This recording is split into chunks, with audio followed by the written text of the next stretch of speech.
चीन ये सभी प्रोत्साहन कर रहा है। और हाल ही में उन्होंने कितनी बार कहा है, हम एक और बेजुका कर रहे हैं, एक और बेजुका, एक और बेजुका। और मुझे लगता है कि अब बाजार के प्रतिभागी इसे नजरअंदाज करने लगे हैं और बस कह रहे हैं, हाँ, तुमने मुझे एक बार बेवकूफ बनाया तो यह तुम्हारी गलती है। तुमने मुझे 2 बार बेवकूफ बनाया, मेरी गलती। और अगर यह प्रोत्साहन अर्थव्यवस्था को प्रोत्साहित करने में कुछ नहीं कर रहा है, हो सकता है कि मात्रात्मक सहजता क्यूई काम नहीं कर रही हो। यह प्रोत्साहक नहीं है। मात्रात्मक सहजता क्यूई असल में वास्तव में काम नहीं करती। और यह एक काले हंस ब्लैक स्वान हो सकता है, या केंद्रीय योजनाकार अंततः इस समझ पर पहुंचते हैं, या शायद बाजार भी इस समझ पर पहुंचता है कि फेड का समर्थन अब समर्थन नहीं रहा। आइए देखें कि विशेष रूप से क्या हो रहा है। हम इसके लिए ब्लूमबर्ग पर जाने वाले हैं। ये शुरू कर। मैंने इस लेख को नहीं देखा है, इसलिए हम इसे एक साथ वास्तविक समय में देखेंगे। चीन की अर्थव्यवस्था एक संकेत में लड़खड़ाती है। पुनरुत्थान अधिक प्रोत्साहन पर निर्भर करता है। क्या अद्भुत नहीं है? वे कभी भी, कभी भी, कभी भी, कभी भी यह नहीं कहते, आप जानते हैं, हमने 45 बार प्रोत्साहन दिया है और कुछ भी नहीं हुआ। शायद, मुझे नहीं पता। शायद प्रोत्साहन काम नहीं करता। ओह! नहीं, खैर ये तो नहीं हो सकता। स्पष्ट रूप से ये सिर्फ इसलिए है क्योंकि हमने पर्याप्त प्रोत्साहन नहीं दिया है। ये बस ऐसा है। और यही एक कारण है कि मैं वहां बैठकर टेबल पर हाथ मारता हूं। यह कि फेड का बैलेंस शीट अधिकांश स्थितियों में मायने नहीं रखता, आप जानते हैं, उधारी और इन सभी चीजों के संदर्भ में। क्योंकि अमेरिका में भी, यहां तक कि जो लोग मुक्त बाजार, पूंजीवाद और छोटे सरकार के पक्षधर हैं, उनके पास भी यह दृष्टिकोण है कि सब कुछ, सब कुछ, अर्थव्यवस्था, ब्याज दरें, आप नाम लें, ये सब फेड के चारों ओर घूमता है। और अगर ये फेड के चारों ओर नहीं घूमता, तो ये निश्चित रूप से सरकार के चारों ओर घूमता है। नहीं, ये नहीं है। नहीं, ये नहीं है। मेरा मतलब है जापान, ये कितना शानदार उदाहरण है। चीन, एक और बिल्कुल सही, सही उदाहरण। यहां तक कि संयुक्त राज्य अमेरिका भी एक शानदार उदाहरण है। आप जानते हैं, हमने सीपीआई द्वारा मापी गई 2% महंगाई पाने की कोशिश की। लगभग 10 साल तक वे इसे भी नहीं कर सके। वे कहते हैं, खैर, हमने बस पर्याप्त नहीं किया, हमने पर्याप्त नहीं किया। और अचानक वे कुछ ऐसा करते हैं जो महंगाई नहीं पैदा करना चाहिए था, और यह सीपीआई को 9% तक ले जाता है। और आप लोग जानते हैं, जैसे मैं जानता हूं, असली महंगाई के आंकड़े कहीं ज्यादा थे। लेकिन यह मेरे लिए बस अद्भुत है कि वे रुककर यह नहीं कहते, हम, आप जानते हैं, शायद हम गलत हैं, शायद हमारे मॉडल टूट गए हैं। निर्माण पीएमआई, आर्थिक विज्ञान में संज्ञानात्मक असंगति एक वास्तविक चीज है, जैसे कि यह अन्य सभी चीजों में है। निर्माण पीएमआई अप्रत्याशित रूप से गिर गया। अप्रत्याशित रूप से। कौन था इसके गिरने की उम्मीद नहीं कर रहा था? मेरा मतलब है, वे वास्तविक अपस्फीति से लड़ रहे हैं। सबसे खराब स्थिति में, मुझे नहीं पता, 1957 से या किसी पागल साल से, शायद यह 70 के दशक का था। यह दशकों में अवस्थिति का सबसे खराब मामला है, और यह खराब प्रकार की अवस्थिति है जिस पर उन्होंने काम किया है। और मुझे नहीं पता कि वे क्यों उम्मीद करेंगे कि यह अचानक बदल जाएगा। ओह, हाँ, सही है, क्योंकि प्रोत्साहन इतना अद्भुत है और हर बार काम करता है। गलत। आर्थिक विशेषज्ञों को अधिक वित्तीय प्रोत्साहन की आवश्यकता दिखती है। हाँ, हाँ, हाँ। ओह, शायद, बस शायद, सरकारी खर्च अर्थव्यवस्था को विकृत करता है। मुझे नहीं पता। और फिर विकास को लगभग असंभव बना देता है। मुझे नहीं पता, शायद ये कभी उनके दिमाग में नहीं आता। आप जानते हैं, अगर आपने कभी सोचा है कि अगर आपके पास पीएचडी नहीं है तो आपका फायदा क्या है, अर्थशास्त्र में वास्तव में यही है।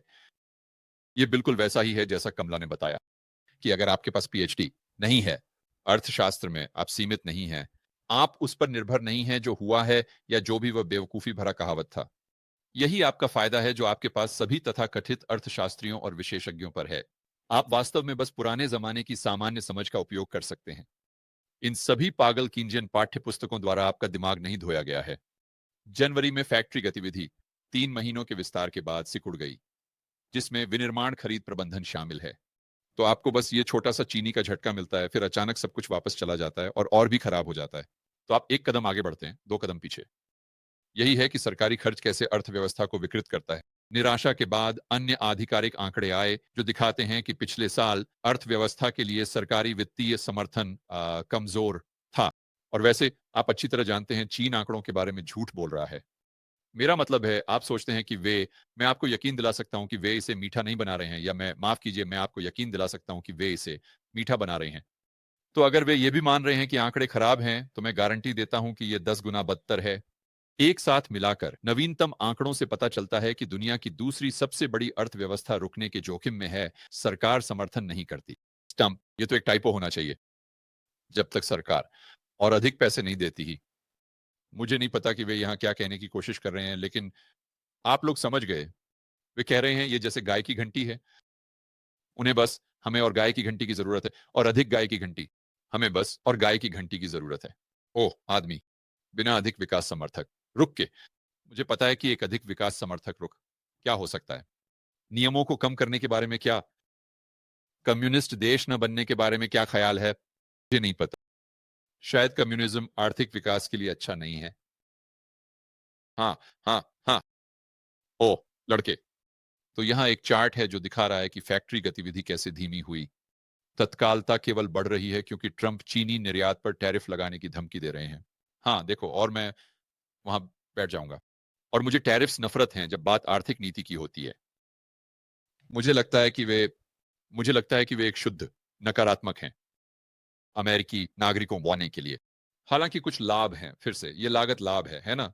ये ऐसा नहीं है कि केवल लागतें हैं, और ऐसा नहीं है कि केवल लाभ हैं। बिल्कुल।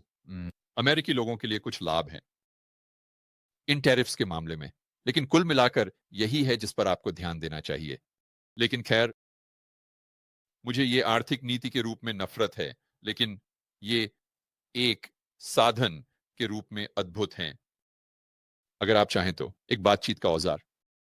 तो अगर अगर डोनाल्ड ट्रंप केवल इसी तरह उनका उपयोग करते हैं तो बढ़िया, तो बढ़िया। मान लेते हैं कि परिणाम अधिक मुक्त बाजार पूंजीवाद है, जो कुल मिलाकर फिर से लागत लाभ समाज को बड़े पैमाने पर लाभ पहुंचाता है। और जब मैं समाज की बात करता हूं, मेरा मतलब अमेरिकी समाज से है। तो इससे विदेशी मांग कमजोर होती है।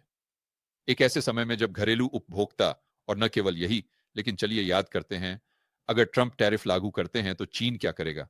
वे हमें वापस टैरिफ लगाएंगे। ये एक ऐसी चीज है जिसके बारे में कोई बात नहीं करता। ये ऐसा है जैसे टैरिफ एक ही दिशा में जाते हैं। नहीं, आप इन युद्धों में फंस जाते हैं जहां हम एक टैरिफ लगाते हैं, और फिर वे एक टैरिफ लगाते हैं, और फिर हम एक और टैरिफ लगाते हैं, और वे कुछ और करते हैं एक्स वाई और जीत को रोकने के लिए। और अंत में जो लोग वास्तव में कीमत चुकाते हैं, वे अमेरिकी औसत लोग हैं, जो और जैन। हाँ ये सच है। आपके पास अमेरिका में कुछ उच्च वेतन वाली नौकरियां होंगी, लेकिन यह उच्च कीमतों के लिए मुआवजा नहीं देगा। और इधर उधर की बातें, मैं इस पर और 2 घंटे तक बात कर सकता हूं। लेकिन चीन इस समय स्पष्ट रूप से बहुत कमजोर है। तो उन टैरिफ का उपयोग एक धमकी के रूप में करने के लिए, आप जानते हैं एक्स वाई और जी क्यों नहीं लें? अगर मैं उसकी जगह होता तो मैं भी बिल्कुल यही कर रहा होता। अधिकारियों ने अधिक सहायक वित्तीय और मौद्रिक नीतियों को अपनाने का वादा किया है। आप इसे केंद्रीय योजना के साथ नहीं कर सकते। चीन, मुझे पता है कि आप ये वीडियो नहीं देख रहे हैं, लेकिन शी जिनपिंग, अगर आप देख रहे हैं दोस्त, मुझ पर भरोसा करें। आप इसे कम नियमों, कम नौकरशाही और कम लाल फीताशाही के साथ करते हैं। इसे मुक्त बाजार पूंजीवाद कहा जाता है। ये कोई रॉकेट विज्ञान नहीं है। बस वापस जाओ और मिल्टन फ्रीडमैन की फ्री टू चूज देखो। बस यही करना है। ये यूट्यूब पर वही है। यही है जिससे आप इस गड़बड़ी से बाहर निकलते हैं। आप इस गड़बड़ी से बाहर निकलने के लिए केंद्रीय योजना नहीं बना सकते। गिरावट की मात्रा हमारी अपेक्षाओं से परे है, कहा रेयमंड यंग, ऑस्ट्रेलिया और न्यूजीलैंड बैंकिंग में ग्रेटर चाइना के मुख्य अर्थशास्त्री।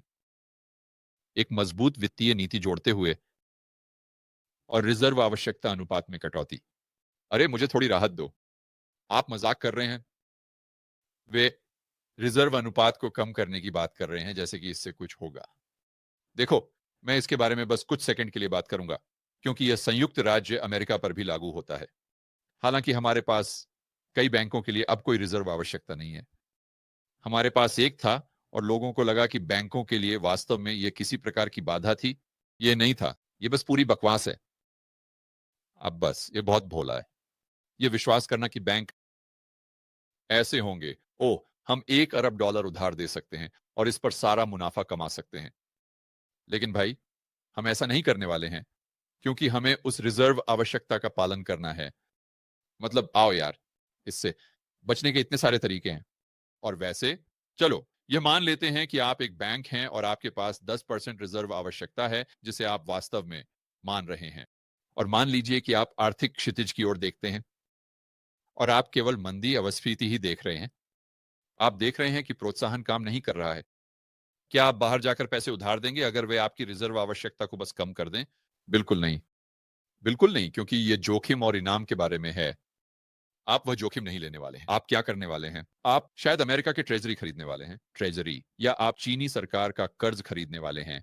यही वजह है कि वे दीर्घकालिक में हैं, जो मुझे लगता है दशकों में सबसे निचले स्तर पर है। ये शायद इतिहास में सबसे निचला स्तर भी हो सकता है। मैं यील्ड्स पे बात, तो कोई फर्क नहीं पड़ता, आप रिजर्व आवश्यकता को शून्य पर ले जा सकते हैं। कोई फर्क नहीं पड़ता, कोई फर्क नहीं पड़ता। ये बैंक के लिए जोखिम इनाम को नहीं बदलता। अगर कोई अच्छा नहीं है, बाहर अवसर हैं, अगर उन्हें वापस नहीं किया जाएगा या उन्हें वापस मिलने की संभावना बेहद कम है। आप जो भी करें वे उस आरण को अपनी बैलेंस शीट पर नहीं लेंगे। तो मुझे लगता है कि चीन से मुख्य सीख यह है कि आप मंदी या आर्थिक संकट से बाहर निकलने के लिए केंद्रीय योजना नहीं बना सकते। ठीक है, मैं ये वापस लेता हूं। मुझे लगता है कि अमेरिका ने सभी स्टेमी चेक भेजकर ऐसा किया। तो मुझे पीछे हटने दें और कहिए कि आप किसी समस्या से बाहर निकलने के लिए केंद्रीय योजना नहीं बना सकते, क्योंकि हालांकि शॉर्ट टर्म में यह काम कर सकता है, आप एक बड़ा समस्या पैदा कर रहे हैं। मुझे लगता है कि मैं इसे इस तरह से कहूंगा, क्योंकि हाँ, अगर चीनी सरकार हर चीनी नागरिक को $10,000 भेज दे तो शायद उनके पास अब और डिफ्लेशन नहीं होगा, लेकिन यह एक बड़ा समस्या पैदा करता है।